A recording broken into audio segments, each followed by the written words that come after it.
ദേശീയ അവാർഡ് ജേതാവ് കെ.എസ്. ചിത്രയ്ക്കെതിരെ കേരളത്തിൽ വർഗീയ വിദ്വേഷം നടത്തിയെന്ന ദേശീയ തലത്തിൽ വരെ തലക്കെട്ടുകൾ നിറയുകയാണ്. കേരളത്തിലെ സാംസ്കാരിക നായകന്മാരും ഖജനാവ് വെട്ടിവിഴുങ്ങാനിരിക്കുന്ന സാംസ്കാരിക വകുപ്പ് പോലും പഞ്ചപുഞ്ചമടക്കി നിശബ്ദമായിരിക്കുമ്പോഴാണ് വിഷയം ഇപ്പോൾ ദേശീയ ശ്രദ്ധയിലേക്ക് എത്തുന്നത്. അതായത് നമ്മുടെ കേരളത്തിലെ നിശബ്ദതയാണ് ഇപ്പോൾ ഏറെ ഞെട്ടിപ്പിക്കുന്നത്. രാഷ്ട്രീയ നേതാക്കളോ അല്ലെങ്കിൽ സാംസ്കാരിക നായകന്മാരോ ആരും തന്നെ ഈ സംഭവത്തിൽ പ്രതികരിക്കുന്നില്ല. എല്ലാവരും നിശബ്ദരാണ്. ഇതുപോലെ മറ്റൊരു വിഭാഗത്തിനാണ് ഇങ്ങനൊരു വിമർശനം ഉയർന്നിരുന്നെങ്കിൽ ഇപ്പോൾ തന്നെ അത് മതസ്പർദ്ധയാവുകയും മറ്റും കേസെടുക്കുക വരെ ചെയ്യുമായിരുന്നു. സോഷ്യൽ മീഡിയയിൽ നിരോധനാജ്ഞ വരെ പുറപ്പെടുവിച്ചേനെ. DGP ഉൾപ്പെടെയുള്ളവർ സോഷ്യൽ മീഡിയയെല്ലാം നിരീക്ഷിക്കുന്നുവെന്ന് നാഴികയ്ക്ക് 40 വട്ടം പ്രസ്താവനകൾ ഇറക്കിയേനെ. ഇപ്പോഴിതാ സോഷ്യൽ മീഡിയയിൽ വലിയ തോതിൽ മതമൌലികവാദികളുടെ ആക്രമണവും മതപരമായ രീതിയിലുള്ള വിമർശനങ്ങളും ഒക്കെ വരുമ്പോൾ കെ.എസ്. ചിത്രയെ സംരക്ഷിക്കാൻ വേണ്ടിയിട്ട് കേരളത്തിലെ സാംസ്കാരിക നായകന്മാരോ അല്ലെങ്കിൽ സാഹിത്യ രംഗത്തുള്ള ആരും തന്നെ മുന്നോട്ട് വരുന്നില്ല എന്നതാണ് ഈ സംഭവത്തെ ഇപ്പോൾ ഏറെ ഞെട്ടിപ്പിക്കുന്നത്. ദേശീയ മാധ്യമങ്ങൾ ഒന്നാം നിര തലക്കെട്ടിൽ ഇപ്പോൾ ചിത്രയ്ക്ക് കേരളത്തിൽ ആക്രമണമുണ്ടായി എന്ന വാർത്തകളൊക്കെ റിപ്പോർട്ട് ചെയ്യുമ്പോൾ കേരളത്തിലെ മാധ്യമങ്ങൾ പലരും ഒരു വരി വാർത്ത പോലും കൊടുക്കാൻ മടിച്ചു. കെ.എസ്. ചിത്ര കേരളത്തിലെ സാറ്റലൈറ്റ് ചാനലുകളുടെ പരിപാടികൾക്ക് ഒരുപാട് പാട്ടുകളും പരിപാടികളുമൊക്കെ നടത്തിയിട്ടുണ്ട്. അവർക്ക് റീച്ചും പണവുമൊക്കെ ഉണ്ടാക്കി നൽകിയിട്ടുണ്ട്. അവർ പോലും ഇപ്പോൾ ജിഹാദി കൂട്ടങ്ങളെ പേടിച്ച് കെ.എസ്. ചിത്രയെ കൈവിട്ടു എന്നത് വേണം പറയാൻ. NDTV റിപ്പോർട്ട് ചെയ്തിരിക്കുന്നത് രാമക്ഷേത്ര പ്രതിഷ്ഠാ ചടങ്ങിൽ ശ്രീരാമസ്തുതികൾ ആലപിക്കണമെന്നാവശ്യപ്പെട്ട് അടുത്തിടെ നടത്തിയ വീഡിയോ സന്ദേശത്തിന്റെ പേരിൽ ദേശീയ അവാർഡ് ജേതാവ് ഗായിക കെ.എസ്. ചിത്രയ്ക്കെതിരെ കേരളത്തിൽ ആക്രമണം അഴിച്ചുവിട്ടു എന്നാണ്. ക്ഷേത്രം തുറക്കുമ്പോൾ ശ്രീരാമജയ രാമജയ ജയരാമ മന്ത്രം ജപിക്കണമെന്നായിരുന്നു ഗായിക ആവശ്യപ്പെട്ടത്.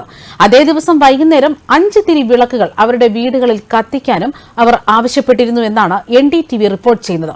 സർവശക്തന്റെ അനുഗ്രഹം എല്ലാവരിലും ചൊരിയട്ടെ എന്ന് ആശംസിച്ചുകൊണ്ട് ലോകസമസ്ത സുഖിനോ ഭവന്തു എന്ന സംസ്കൃത ശ്ലോകം ചൊല്ലിക്കൊണ്ടാണ് 60 വയസ്സുള്ള ഗായിക തന്റെ സന്ദേശം അവസാനിപ്പിച്ചതെന്നും NDTV റിപ്പോർട്ട് ചെയ്തു. എന്നാൽ ഗായികയുടെ വീഡിയോ സന്ദേശം ഒരു വിഭാഗം കേരളത്തിലെ ആളുകൾക്ക് ഇഷ്ടപ്പെട്ടില്ല. തുടർന്ന് ഗായികയെ രൂക്ഷമായി വിമർശിക്കുകയായിരുന്നു. അടുത്തിടെ തൃശൂരിൽ BJP സംഘടിപ്പിച്ച സ്ത്രീ ശാക്തീകരണ പരിപാടിയിൽ പ്രധാനമന്ത്രി നരേന്ദ്രമോദിക്കൊപ്പം വേദി പങ്കിട്ട നടി ശോഭനയെ ഒരു വിഭാഗം ആളുകൾ രൂക്ഷമായി വിമർശിച്ചതിന് തൊട്ടു പിന്നാലെയാണ് ഇപ്പോൾ കെ.എസ്. ചിത്രയ്ക്കെതിരെയും സൈബർ ആക്രമണമെന്നും NDTV പറയുന്നു. ഒരു വീഡിയോയിലാകട്ടെ മുസൽമാനായ ഒരാൾ ചിത്രയ്ക്കെതിരെ പറയുന്നത് ഞങ്ങളുടെ എല്ലാ ബഹുമാനവും പോയെന്നാണ്. ക്ഷേത്രം തുറക്കുന്ന ദിവസം മുസ്ലിങ്ങൾക്ക് ദുഃഖത്തിന്റെ ദിനമെന്നാണ് ഇയാൾ പറഞ്ഞു വെക്കുന്നത്. അവിടെ പള്ളിയുണ്ടായിരുന്നു. പള്ളി പൊളിച്ച് ക്ഷേത്രം പണിത് കഴിഞ്ഞ് അത് ഉദ്ഘാടനം ചെയ്യുന്നതിനെ ആഘോഷമാക്കുമ്പോൾ ചിത്രമ്മയുടെ മുസ്ലിങ്ങളെയാണ് വേദനിപ്പിച്ചത്. നിങ്ങളുടെ യഥാർത്ഥ മുഖം തിരിച്ചറിഞ്ഞു എന്നാണ് മുസ്ലിം എന്ന് പറഞ്ഞ് കാര്യങ്ങൾ വിശദീകരിക്കുന്ന ഇയാളും പറയുന്നത്. അതേസമയം ഇക്കഴിഞ്ഞ ദിവസമാണ് അയോധ്യയിൽ നിന്നുള്ള അക്ഷതം കെ.എസ്. ചിത്ര സ്വീകരിച്ചത്. രാഷ്ട്രീയ സ്വയം സേവക് സംഘം എറണാകുളം വിഭാഗ സഹകാര്യവാഹ് രാജേഷാണ് വീട്ടിലെത്തി ചിത്രയ്ക്ക് അക്ഷതം നൽകിയത്. കൂടാതെ ലഘുലേഖയും ക്ഷണപത്രവും കൈമാറിയിരുന്നു. ഇതിനിടെയാണ് സോഷ്യൽ മീഡിയയിൽ വീഡിയോ വൈറലായത്. ഇതോടെ നിരവധി പേരാണ് കെ.എസ്. ചിത്രയെ പിന്തുണച്ചും വിമർശിച്ചുമൊക്കെ രംഗത്തെത്തിയത്.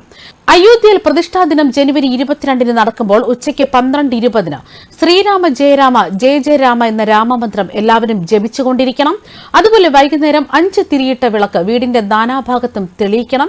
ഭഗവാന്റെ അനുഗ്രഹം എല്ലാവർക്കും പരിപൂർണമായി ഉണ്ടാകട്ടെ എന്ന് പ്രാർത്ഥിക്കുന്നു എന്നാണ് കെ.എസ്. ചിത്ര പറഞ്ഞത്. ഒരു തമിഴ് മാധ്യമമാണ് ചിത്രയുടെ വീഡിയോ പുറത്തുവിട്ടത്. ഗായകൻ സുരാജ് സന്തോഷ് ചിത്രയ്ക്കെതിരെ രൂക്ഷ വിമർശനവുമായി രംഗത്തെത്തി. പള്ളി പൊളിച്ചാണ് അമ്പലം പണിതെന്ന വസ്തുത മറന്നുവെന്നും എത്രയെത്ര കെ.എസ്. ചിത്രമാർ തനിസ്വരൂപം കാട്ടാൻ ഇരിക്കുന്നുവെന്നൊക്കെയായിരുന്നു സുരാജ് സന്തോഷിന്റെ വിമർശനം. ഗായിക കെ.എസ്. ചിത്രയ്ക്കെതിരെ വലിയ രീതിയിലുള്ള സൈബർ ആക്രമണമാണ് ഇടതുവാദികളും ഇസ്ലാമിസ്റ്റുകളും ഒക്കെ ചേർന്ന് നടത്തിയത്. കെ.എസ്. ചിത്രയെ വ്യക്തിപരമായി അധിക്ഷേപിക്കുന്ന രീതിയിൽ നിരവധി പോസ്റ്റുകൾ സമൂഹ മാധ്യമങ്ങളിൽ പ്രചരിപ്പിച്ചു. അതേസമയം ചിത്രയ്ക്ക് പിന്തുണയുമായി G. വേണുഗോപാലും രംഗത്തെത്തിയിരുന്നു. കഴിഞ്ഞ 44 വർഷങ്ങളിൽ അവർ പാടുക മാത്രമേ ചെയ്തിട്ടുള്ളൂ. വായനയോ എഴുത്തോ അല്ലെങ്കിൽ രാഷ്ട്രീയ അഭിമുഖമോ ഇല്ല.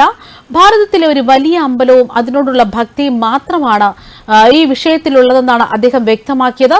ചിത്ര പറഞ്ഞതിനോട് അഭിപ്രായ വ്യത്യാസമുണ്ടെങ്കിൽ ഒരു പ്രാവശ്യമെങ്കിലും ക്ഷമിച്ചുകൂടായിരുന്നോ എന്നാണ് ഗായകൻ G. വേണുഗോപാലും പ്രതികരിച്ചത്. ന്യൂസ് ഡെസ്ക് കർമ്മ ന്യൂസ്.